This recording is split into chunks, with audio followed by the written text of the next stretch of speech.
오늘 말씀 가운데도 은혜가 있기를 축원합니다. 아멘. 사람은 누구나 감사하며 살아가는 사실을 다 알고 있습니다. 그래서 우리가 명절이 되면 부모님을 찾아가기도 하고요. 또한 스승의 날, 스승에 감사하기도 하고요. 도움을 준 사람이 있으면 도움을 준 사람에 대해서 감사하기도 합니다. 그러나 우리가 가장 큰 감사를 드려야 할 대상은 하나님이 되어 주십니다. 왜냐하면 지금 우리가 이 세상을 살아가는 그 모든 것들이 하나님께서 주신 것이며 하나님께서 붙드시기 때문에 가능한 것입니다. 여러분 오늘 공기를 마시지 않습니까? 여러분 그 공기 안에 산소 농도가 조금만 많거나 적음에 따라서 사람이 살 수 있는 환경이 되느냐 안 되느냐로 구분될 수 있습니다. 그 적정한 산소 농도가 있으니까 여러분이 살아가는데 큰 어려움이 없는 것입니다. 그리고 우리가 해가 뜨는 거, 아침에 해가 뜨는 거, 지금 오늘 비가 와서 해가 안 뜨긴 하지만 해가 뜨는 것도 당연한 것처럼 여길지 모르지만 여러분 하루 종일 해가 안 뜬다고 생각해 보십시오. 해가 없다고 생각해 보십시오. 그리고 건강하게 하루를 시작하는 것도 우리가 당연한 일처럼 보이지만 그것도 몸이 아프거나 힘이 들면 쉽지 않습니다. 직장에 출근하고 사업을 하고 또한 수입을 얻고 이 모든 것들이 하나님이 주신 것이 아니다고 생각하면 결국 누구를 향하겠습니까? 자기를 향하는 거예요. 자기 능력으로, 내 능력으로. 그러나 이 모든 것들을 주신 분은 하나님이 되어 주십니다. 야고보서 1장 17절 보면 온갖 좋은 은사와 온전한 선물이 다 위로부터 빛들의 아버지께로부터 내려오나니 여러분에게 은사나 여러분에게 좋은 것들이 다 하나님으로부터 내려온다는 것입니다. 우리가 일반적으로 느끼는 그 모든 것도 하나님께서 우리에게 주신 것입니다. 우리의 생명도, 건강도, 가정도, 직장도, 일터도, 여러분이 가진 재물도 모두 하나님께서 주신 선물입니다. 그 주신 선물에 대하여 우리가 어떤 마음을 가지고 살아가는지 스스로 오늘 하루 점검하는 시간이 되었으면 좋겠습니다. 오늘은 맥주 감사 주일로 하나님께 드립니다. 보리를 수확하면서 드리는 감사 예배라고 생각할 수 있지만 한 해의 절반을 지나면서 하나님의 은혜를 기억하며 앞으로 남은 또한 절반을 하나님의 은혜를 구하는 우리 성도들이 되시길 주님의 이름으로 축원합니다. 오늘 본문은 하나님께서 이스라엘 백성에게 첫 열매, 첫 번째 감사를 하나님께 드리라는 명령을 담고 있습니다. 그런데 하나님께서는 그 첫 열매를 단순히 그 첫 열매를 가져오라고 말씀하지 않으십니다. 왜 드려야 하는지, 그들이 왜 첫 번째 열매를, 첫 번째 감사를 해야 되는지, 그리고 어떤 마음으로 드려야 되는지, 그리고 무엇을 고백하며 드려야 하는지를 자세히 말씀하시는 게 신명기 26장입니다. 우리가 수요 저녁 예배 때 지금 출애굽기를 하고 있습니다. 출애굽한 이스라엘 백성들이 광야에서 스스로 얻어지는 게 무엇이 있습니까? 아무것도 없습니다. 광야에서 하나님의 공급하심으로, 하나님이 주심으로 만나와 메추라기를 먹고요. 물도 먹고요. 그들이 지나가는 곳곳에서 하나님께서 불기둥과 구름기둥으로 지키시고요. 그 위험에서 다 지키십니다. 그런데 그들이 들어갈 그 가나안 땅은요. 가나안 땅은 다릅니다. 곡식을 거둬들일 수 있습니다. 밀을, 보리를, 그리고 포도원이 있습니다. 또한 집도 있습니다. 자, 그러면 곡식도 있고 포도원도 있고 그럼 포도주가 만들어지죠. 그 다음에 집도 있습니다. 결국 재산이 있게 된다는 것입니다. 자연스럽게 그 재산이 생기면서 사람들 마음 가운데 찾아온 생각이 무엇이냐면 내가 열심히 일해서 곡식을 많이 거둬들었다. 내가 열심히 일해서 지평수를 넓혀갔다. 이스라엘 백성들 마음 가운데 그런 마음이 찾아오는 것입니다. 내가 능력이 있으니까, 내가 힘이 있으니까, 내가 지금까지 해온 것이 있으니까 이렇게 이룬 것이다. 그런 마음들이 찾아올 것입니다. 그래서 하나님께서는 그런 마음을 가질 수 있는 이스라엘 백성들에게 첫 열매를, 첫 번째 감사를 통해서 그들의 교만을 막으시고 감사를 회복하게 하신 것입니다. 이 모든 것을 주시는 분이 누구냐? 이 모든 것을 너희에게 허락하신 분이 누구냐? 하나님을 기억하게 하신 것입니다. 결국 하나님이 누구인지를 알 때 그들의 삶이 하나님께 감사할 수 있다는 것입니다. 첫 열매는 바로 하나님이 주신 것임을 인정하는 신앙입니다. 1절 말씀 보면 내 하나님 여호와께서 내게 기업으로 주어 차지하게 하실 땅에 네가 들어가서 거기에 거주할 때에 이스라엘 백성들에게 지금 당장 내놓으라고 하나님이 말씀하는 게 아닙니다. 당장 감사의 제물을 드리라고 말씀한 게 아닙니다. 신명기 말씀은 이스라엘 백성들이 지금 요단강을 건너가기 전에 마지막 이스라엘 백성들에게 너희들이 가나안 땅에 들어가서 어떻게 살 것인지, 또한 내가 너희에게 명령한 말씀이 무엇인지를 다시금 기억할 수 있도록 주신 말씀입니다. 신명기 말씀을 받아들은 이스라엘 백성들은 출애굽한 2세대예요. 1세대들은 다 광야에서 40년 동안 다 죽었습니다. 이제 2세대가 그 요단강만 건너가면 가나안 땅입니다. 그 가나안 땅에 들어가기 전에 주신 말씀이 신명기입니다. 너희들이 알아야 되고 깨달아야 할 것이 무엇이냐? 가나안 땅에 들어가서 해야 할 일들이 어떠한 것이냐? 너희들이 지켜야 할 것들이 무엇이냐? 이것을 기록한 말씀이 신명기입니다. 그리고 오늘 말씀에서 여러분이 함께 읽었지만 보시면 반복되는 단어가 있습니다. 그게 내 하나님 여호와, 내 하나님 여호와께서, 내 하나님 여호와께서, 이 표현이 11절까지 9번이나 반복되어집니다. 왜 하나님은 이렇게 반복해서 이야기하실까? 이스라엘 백성들이 그 가나안 땅에 들어가면 먼저 접할 것들이 있습니다. 그 중에 하나가 우상입니다. 수많은 우상들이 있습니다. 곡식을 짓고 농사를 하게 되면 자연의 신을 좀 믿는 것이 당연하게 여겨진 것처럼 보여집니다. 오촌에 계신 분들은 아시지 않습니까? 풍요제부터 시작해서 얼마나 많은 신들을 함께 공유하고 있습니까? 이게 풍요를 준다. 이 가나안 땅에 풍요를 주는 신들이 많았습니다. 농사의 신, 비의 신, 바알, 온갖 우상들이 많았습니다. 그래서 하나님께서 그들에게 말씀하시면 너희에게 복을 주는 이는 바알이나 농사의 신이나 비의 신이나 땅의 신이 아니라 바로 나다. 내 여호와 하나님이신 것을 잊지 말라는 것입니다. 사람들은 자기들이 잘 되면 그 공로를 자기가 가져갑니다. 자기를 지켜 세웁니다. 내가 공부를 잘해서 성공했다. 내가 사업을 잘해서 돈을 많이 벌었다.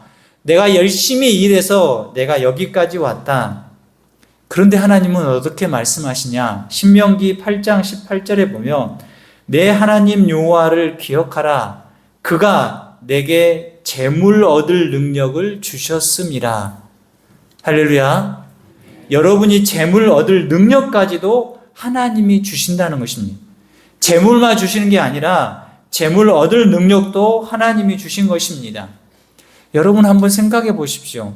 여러분이 오늘 출근을 해야 돼요. 그럼 아파요. 출근을 제대로 할 수 있겠습니까? 가서 열심히 일할 수 있습니까? 없습니다. 여러분에게 하나님 주신 지혜가 없다고 생각해 보십시오. 우리 사람은 얼마나 아둔하냐면요. 지혜가 있는 것처럼 잘 판단할 것처럼 보여도요. 세상에서 살아가다 보면 여러분이 잘못된 판단, 어리석은 결정들이 할 때가 없었습니까? 제 스스로도 있었습니다.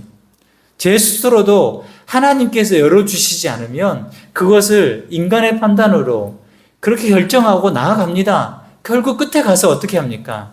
돌아서죠. 이 길이 아니다. 이것은 내가 잘못했다. 잘못 판단하고 잘못 결정했다. 이런 걸 생각해 보면 하나님이 지혜를 주시지 않으면 우리는 인간의 욕심대로 판단하고 내 생각대로 결정할 때가 많구나. 하나님께서 모든 것을 주셨기에 허락하셨기에 지금 여기에 우리가 있는 것입니다. 그 하나님께서 여러분에게 그 재물을 얻을 만한 능력뿐만 아니라 보존할 만한 능력까지도 주심을 믿습니다. 그 믿음의 고백을 가지고 살아가시는 여러분이 되시길 바랍니다. 그 하나님께서는 또한 보존하십니다. 히브리서 1장 3절에 보면 이는 하나님의 영광의 광채이시오 그 본체의 형상이시라 그의 능력의 말씀으로 만물을 붙드시며, 지금 예수님에 대해서 히브리서 1장 3절은 이야기를 합니다. 예수님께서 만물을 붙들고 계십니다. 여러분이 누리는 모든 것들, 특히 자연적인 모든 현상도 창조주 하나님께서 붙들고 계신다는 것입니다. 이걸 어떻게 예를 들까? 창조란 단어가 보면 어떠한 히브리의 의미가 있냐면, 한 창조는 하나님이 손을 펴시다라는 의미를 가지고 있습니다. 하나님께서 손을 펴셨을 때 창조가 이루어진 것입니다. 그럼 창조를 이루시면 그 손 펴신 상태로 계속적으로 하나님께서 벌리고 계신다는 것은 그 모든 창조의 모습들이 그대로 자연의 섭리, 하나님의 섭리대로 계속 운행되는 것입니다. 근데 그것을 닫으시면, 멈추시면 그 자연의 모든 일들이 다 멈춰버린다는 것입니다. 그래서 제가 이걸 어떻게 설명할까 생각해 보면, 여러분 옛날에 어렸을 때 팽이 해보시죠. 팽이. 저는 그 팽이 하나를 갖고 싶어가지고 우리 삼촌한테 그렇게 쫄랐습니다. 그 팽이 예전에는, 지금은 사지만 예전에는 다 깎았습니다. 저 어렸을 때 깎아가지고 그 밑에다가 쇠구슬 하나 박든지 아니면 나사 박아가지고 그거 하나 가지면 겨울철 내내 즐겁게 놀았습니다. 그 팽이를 딱 돌리지 않았습니까? 그럼 그대로 놔두면 어떻게 됩니까? 금방 힘이 없어서 꼬꾸라집니다. 그럼 어떻게 해야 됩니까?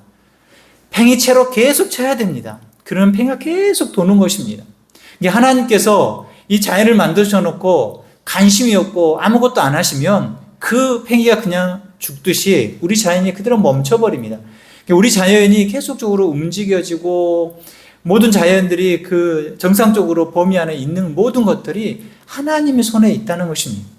하나님께서 붙드시기 때문에 해가 뜨고 해가 지고 계절이 다 바뀌는 것입니다. 하나님께서 붙드시기 때문에 우리의 심장이 뛰고 혈액이 돌고 호흡이 계속되는 것입니다. 우리는 흔히 창조를 믿으면서 하나님의 보존하심에 대해서는 믿고 살아갈 때가 많습니다. 그러나 하나님께서는 단 한순간이라도 그 붙드심을 멈춘 적이, 손을 거둔 적이 한 번도 없습니다. 만약 멈추시거나 그것을 손을 거두시면 우리는 존재할 수 없습니다. 우리는 생명을 유지할 수 없습니다. 그래서 우리가 하나님 앞에 늘 삶 가운데 감사할 수 있는 것입니다. 여러분이 지금 이 자리에 있는 거 감사입니다. 여러분 삶 가운데 그 하나님께서 인도하시고 이끄신 것을 늘 보고 누리는 여러분 되시길 바랍니다. 아멘. 농사를 지어 보신 분들은 잘 알고 있습니다. 농부가 씨를 뿌리죠. 요즘 모내기 기계가 대부분 합니다. 그리고 모내기를 하고 물을 몸에 논에 댑니다. 잡초도 뽑아주고요. 병충해를 막기 위해서 약도 칩니다. 그래서 농부가 생각합니다. 이건 내가 다 한 거다. 그 열매를 딱 거둬들일 때, 나락을 거둬들일 때 이거 다 내가 한 거다. 여러분 그렇게 생각하십니까? 농부가 되어보시고 농사를 지어보신, 벼농사를 해보신 분 아시잖아요. 그렇게 잘 지었는데도 태풍 한번 오면, 또 바람 세게 한번 불면 다 나락이 넘어지고, 이게 자연의 힘 앞에서 우리 사람이 힘이 그렇게 없다는 것을 보여집니다. 그래서 자연 앞에서 겸손하는 것입니다. 그러나 오늘날 우리는 산업사회 속에서 살아가면서 모든 것이 내 노력의 결과라고 생각하기 쉽습니다. 월급에 통장이 들어오니까 회사가 준 것이다. 내가 열심히 일해서 한 것이다. 사업이 잘 되면 내 능력이라. 그러나 그 모든 것 뒤에는 하나님께서 허락하신 은혜가 있습니다. 그래서 첫 열매는 하나님께 드리는 감사의 고백이 되는 것입니다. 이스라엘 백성들이 그 첫 열매를 통해서 하나님의 구원하심을 기억하는 것입니다. 5절부터 9절의 말씀 보면 첫 열매를 드리는 사람이 반드시 해야 되는 신앙 고백이 들어 있습니다. 5절 말씀 보면 너는 또 내 하나님 여호와 앞에 아뢰기를 내 조상은 방랑하는 아람 사람으로서 애굽에 내려가 거기에서 소수로 거류하였더니 거기에서 크고 강하고 번성한 민족이 되었는데 누구 이야기를 하는 것 같습니까? 아람 사람, 여기서 말하는 아람 사람은 야곱입니다. 야곱. 후에 이스라엘이라는 이름을 하나님이 주셨지만 야곱입니다. 야곱이 그 삼촌 라반의 집에서 나올 때 얼마나 많이 갖고 나왔겠습니까? 가진 것이 없었습니다. 가진 거라고는 그 자녀들, 함께하는 가족들이죠. 그 후손들이 애굽에 내려가서 그곳에서 400년 동안 생활합니다. 학대받고 고통당하고 절망 가운데 살아갑니다. 그래서 그들이 어떻게 합니까? 여호와께 부르짖었다겠습니다. 7절 보면 우리가 우리 조상의 하나님 여호와께 부르짖었더니 하나님을 찾은 것입니다. 하나님께 구원을 요청한 것입니다. 그 하나님께서 그들의 부르짖음을 들으시고 강한 손과 편팔로 그들을 구원하셨습니다. 그리고 그들을 약속의 땅 가나안 땅으로 인도하신 겁니다. 그 모든 과정을 인도하신 분이 하나님이시기 때문에 하나님께 첫 열매를 드리는 것입니다. 그 첫 열매를 드리면서 모든 것이 하나님의 은혜입니다. 고백하는 것이죠. 우리도 마찬가지입니다. 우리는 원래 죄의 종이었습니다. 죄의 노예였답니다. 여러분이 죄의 결과는 무엇입니까? 사망이죠. 죄의 권세 아래 있었습니다. 죄의 편에 서 있었기 때문에 하나님과 원수된 사람이었습니다. 그러나 예수 그리스도의 구원의 십자가로 말미암아 우리가 구원받았습니다. 우리는 하나님께 우리 예물을 드릴 때마다 우리 마음속에 항상 이런 고백이 있어야 됩니다. 하나님, 제가 여기까지 온 것이 제 능력이 아니라 하나님의 은혜입니다. 모든 것이 하나님의 은혜입니다. 고백하는 여러분이 되시길 바랍니다. 바울도 나의 나된 것은 하나님의 은혜라고 고백한 것처럼 여러분 삶 가운데도 그런 고백이 있기를 축원합니다. 그것을 잊어버리면 안 됩니다. 그것을 기억하면서 살아가는 여러분이 되시길 바랍니다. 결국 그 첫 열매는 하나님을 먼저 기억하는 신앙입니다. 본문에서 보면 하나님께서는 아무 때나 드려도 된다고 말씀하지 않으십니다. 2절 말씀 보면 내 하나님 여호와께서 내게 주신 땅에서 그 토지의 모든 소산의 만물을 거둔 후에 그것을 가져다가 광주리에 담고 내 하나님 여호와께서 그의 이름을 두시려고 택하신 곳으로 그것을 가지고 가서 만물, 첫째, 맞이라는 단어 아시지 않습니까? 첫 번째 열매를 가져오라고 했습니다. 왜 하나님은 첫 번째를 그렇게 원하실까요? 애굽에서도 첫 번째 장자를 죽이셨지 않습니까? 왜 첫 번째?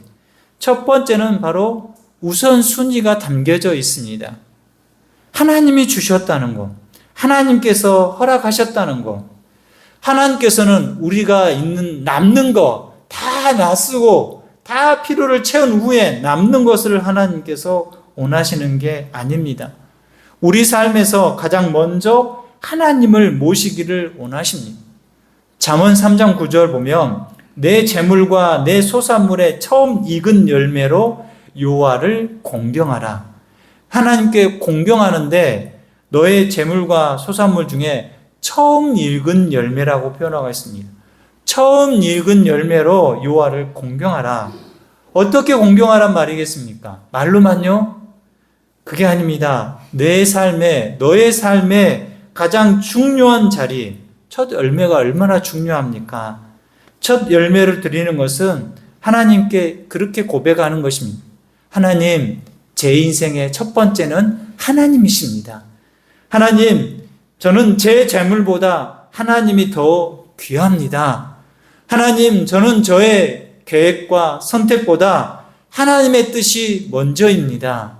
그 고백을 담아 드리는 게 첫 열매의 신앙입니다. 물론 요즘은 농경 사회보다는 많은 문화적인 사회이기도 합니다. 어떤 분은 농사를 짓기는 하지만 농사만이 유일한 시대가 아닙니다. 우리 가운데 농사를 짓고 계신 분도 계시지만 곡식의 첫 열매를 가져오는 일은 그렇게 많지 않습니다. 그러나 첫 열매에 대한 의미는, 성경에서 말씀하시는 첫 열매에 대한 의미는 어떠한 것이 있을까? 우리 모든 삶에, 우리의 모든 일에 적용될 수 있습니다. 예를 들면 첫 월급을 하나님께 감사로 드리는 성도들이 있었습니다.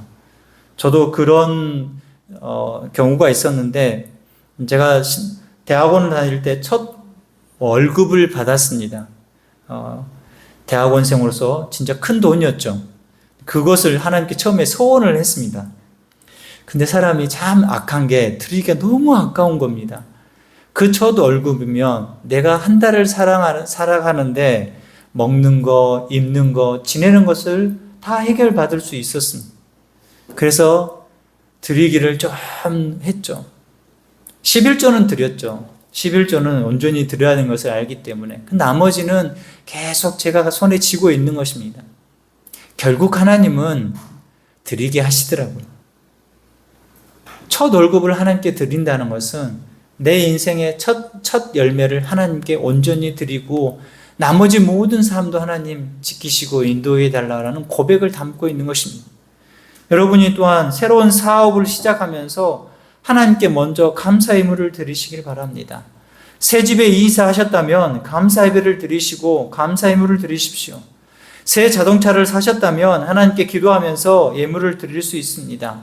사업을 하는데 새로운 일을 잘 진행되기를 바라는 마음에 하나님께 감사할 수 있습니다. 이것이 첫 열매의 모습인 것입니다. 중요한 것은 액수가 아닙니다. 먼저 하나님께 드리는, 하나님을 먼저 생각하는 마음입니다.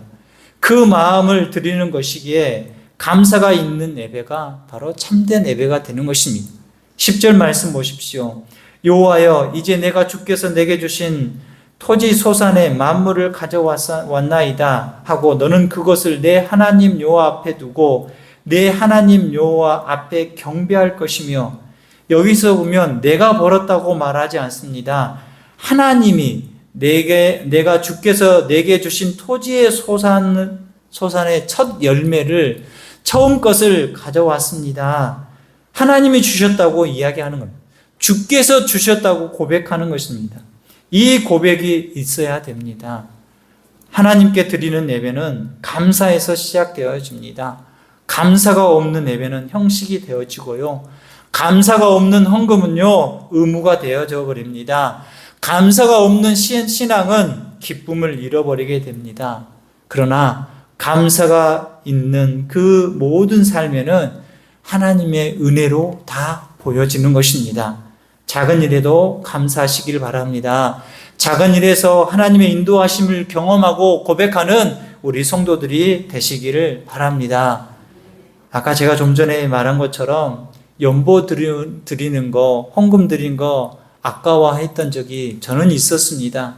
혹여나 그런 성도들이 있지 않는지 또한 생각이 듭니다. 우리가 하나님께 드리는 그 예물이 아까운 마음이 들 때 그것은 잘못된 생각입니다. 왜냐하면 하나님이 주신 것이지 않습니까? 내 것이 아닙니다. 하나님의 것입니다.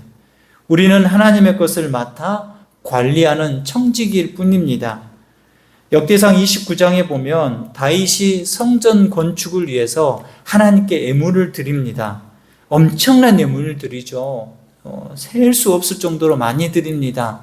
그런데 그 일에 백성들도 함께 동참합니다. 그때 다윗이 고백하는 말씀이 역대상 29장 14절 말씀인데, 나와 내 백성이 무엇이기에 이처럼 즐거운 마음으로 드릴 힘이 있었나이까? 모든 것이 주께로 말미암아 싸우니 우리가 주의 손으로 받은 것으로 주께 드렸을 뿐이니이다. 다윗이 그 많은 것들을 내 백성들과 함께 드렸는데요, 이렇게 즐거운 마음으로 드릴 수 있는 이유가 무엇이냐? 하나님이 주셨기 때문에 마땅히 드리는 것입니다.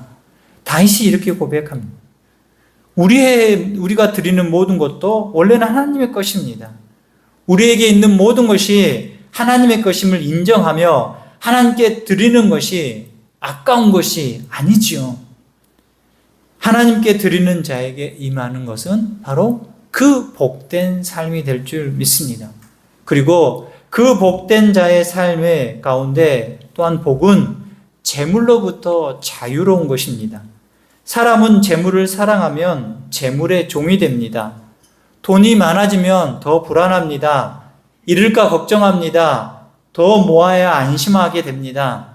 그러나 하나님의 것을 인정하면 드리는 사람은 다릅니다. 재물을 하나님의 선물로 보기 때문입니다. 그래서 필요한 곳에 사용할 줄도 알고 어려운 이웃을 도울 줄도 알고 선교와 복음을 위해서 기쁘게 헌신할 수 있습니다. 사도행전 20장 35절에 보면 범사에 여러분에게 모범을 보여준 바와 같이 수고하여 약한 사람들을 돕고 또 주 예수께서 친히 말씀하신 바 주는 것이 받는 것보다 복이 있다 하심을 기억하여야 할지니라. 아멘. 세상은 받는 것이 행복하다고 이야기합니다. 모으는 것이 참 행복하다고 이야기합니다. 그런데 예수님은 어떻게 말씀하십니까? 무엇라 말씀하십니까? 주는 것이 받는 것보다 복이 있다. 왜 그렇습니까? 주는 사람의 마음에는 자유가 있기 때문입니다. 재물을 움켜주는 사람은 늘 불안합니다. 그러나 하나님께 맡겨지고 하나님이 주신 것임을 알고 드린 사람은 평안이 찾아옵니다. 늘 평안 가운데 살아갈 줄 믿습니다. 사랑하는 성도 여러분, 우리는 돈 때문에 울기도 하고 웃기도 합니다. 그러나 돈은 우리를 구원하지 못합니다. 우리의 인생을 책임져 주지 못합니다. 그리고 돈은 영원하지도 않습니다. 돈은 죽음 앞에서 아무 힘도 없습니다. 그러나 우리 하나님은 영원하십니다. 우리 하나님은 우리를 떠나지 않으십니다. 우리 하나님은 우리에게 좋은 것을 주십니다. 우리 하나님은 우리에게 기쁜 삶으로 인도하시는 분이 되어 주십니다. 그래서 예수님도 너희를 위하여 보물을 하늘에 쌓아두라고 말씀하십니다. 하늘에 쌓아둔 자는 그 삶의 우선순위가 누구한테 있는 것입니까? 하나님께 있는 것입니다. 하나님께 우선순위를 두시는 여러분이 되시길 바랍니다. 맥주 감사 주일입니다. 오늘 하루를 보내면서 우리가 그냥 보내지 마시고 오늘 말씀을 생각해 보면서 하나님께 드리는 첫 열매를 통하여 우리의 신앙 원리를 다시 한번 기억하고 살아가는 여러분이 되시길 바랍니다. 첫 열매는 하나님이 주신 것을 인정하는 믿음입니다. 여러분이 드린 첫 열매는 이 모든 것을 하나님께서 주신 것입니다. 드려지는 믿음의 고백이라는 것입니다. 그리고 첫 열매는 구원의 은혜를 기억하는 감사입니다. 이스라엘 백성들이 그 애굽에서 그 광야 40년에서 또한 그 가나안 땅에 들어가서 첫 열매를 받았을 때 과거를 뒤돌아보면 지금까지 하나님께서 구원의 역사로 인도하셨다. 그것을 고백하며 드리는 감사인 것입니다. 첫 열매는 하나님을 내 삶의 가장 첫 자리로 모시는 신앙입니다. 여러분이 첫 열매를 드릴 때 내 삶의 우선순위의 1번은 하나님이십니다. 그리고 마지막으로 재물의 주인은 내가 아니라 하나님이 되심을 또한 고백하는 것입니다. 그래서 여러분의 통장에 여러분이 가진 재물에 그것을 잘 관리하는 청지기 삶을 사는 고백이기도 합니다. 여러분에게 하나님은 주셨고 그것을 관리할 수 있는 능력도 허락하신 줄 믿습니다. 여러분이 지금 있는 모든 환경과 하나님께서 상황을 주셨습니다. 가정을 주셨습니다. 일터를 주셨습니다. 심지어 오늘도 숨쉬고 살아갈 수 있도록 하나님께서 여러분의 폐를 자연적으로 작동할 수 있도록 움직여 주십니다.